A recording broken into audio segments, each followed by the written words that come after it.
Good evening. You're watching the news on Croatian television.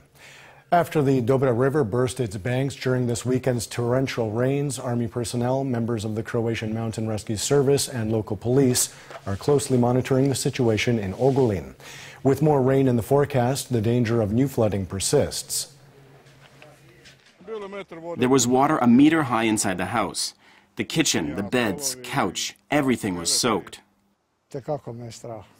Yes, I'm very scared, especially because more heavy rains have been forecast for tomorrow and the soil is already saturated with water.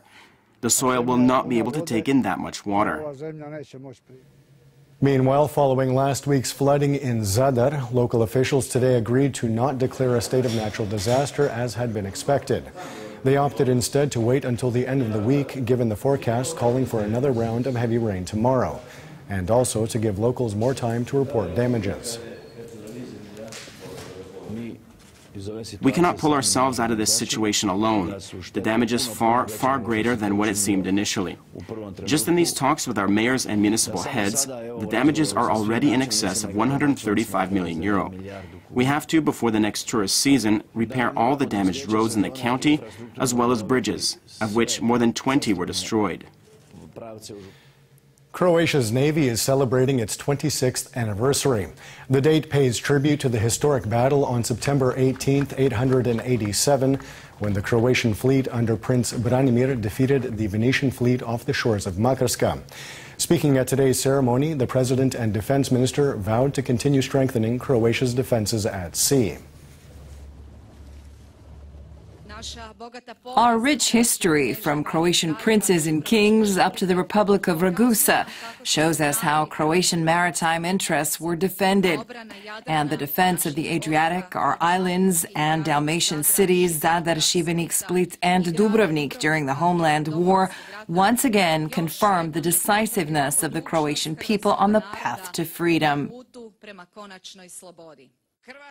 The Croatian Navy guarantees our sovereignty at sea. We need new capabilities and highly educated personnel, and in that regard, as of the next academic year, we expect to have the first generation of naval cadets in Split. The Navy rests on the centuries-old traditions of the Croatian people, which countless times throughout its history had to defend its shores and seas. Prime Minister Andrej Plenković and Foreign and European Affairs Minister Marija Pejčinović-Burić arrived in New York today, where they are attending the 72nd United Nations General Assembly. The Prime Minister is scheduled to address the Assembly on Thursday. During his stay, he is also expected to hold a series of bilateral meetings. Speaking today, U.S. President Donald Trump offered his support to Secretary General Antonio Guterres, but also some criticism. The United Nations was founded on truly noble goals. These include affirming the dignity and worth of the human person and striving for international peace. The United Nations has helped advance toward these goals in so many ways: feeding the hungry, providing disaster relief, and empowering women and girls in many societies all across the world. Yet in recent years, the United Nations has not reached its full potential because of bureaucracy and mismanagement. To serve the people we support and the people who support us, we must be nimble and effective, flexible and efficient. And we must do so keenly aware of our obligation to live up to the values of the United Nations Charter. Together, we are making progress on a broad and bold reform agenda to strengthen the United Nations. Speaking for Croatian radio today, Sea Transport and Infrastructure Minister Oleg Butković said that works on the Pelješac Bridge would begin at the end of the year. Minister Butković also commented on Bosnia and Herzegovina's opposition to the construction of the bridge before its claims regarding its maritime border with Croatia are resolved. I think that a rational approach is required here. I believe that our friends and neighbors in Bosnia and Herzegovina should understand the need of Croatia to connect its territory and to connect European territory. The facts show that in no way has any right of Bosnia and Herzegovina been threatened by this project.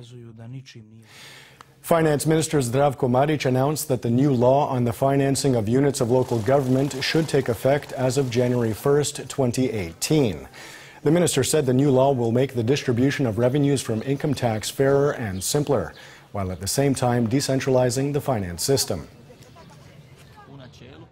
In principle, all revenues from income tax will go to units of local government, meaning the state will not see any of that money. We have kept the fund for balancing out these allocations, given the fact that we still have large differences between the business and financial strength of individual cities, counties, and municipalities. Following Split, the glass sarcophagus containing the remains of Saint Leopold Bogdan Mandic has arrived in Rijeka. His remains will be on display at the Church of Our Lady of Lourdes until 2 p.m. tomorrow. Saint Mandic was a Croatian priest who was known as a tireless confessor and for his desire to reunite the Catholic and Orthodox churches. Taking a quick look at sports, in EBL Hockey League action, Zagreb's Medveščak registered its first win of the season, beating Dornbirn 4-3 in overtime in Austria last night.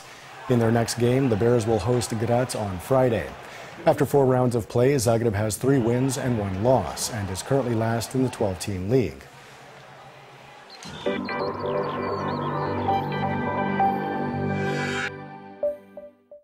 And now the forecast for tomorrow. Overcast with rain, heavy downpours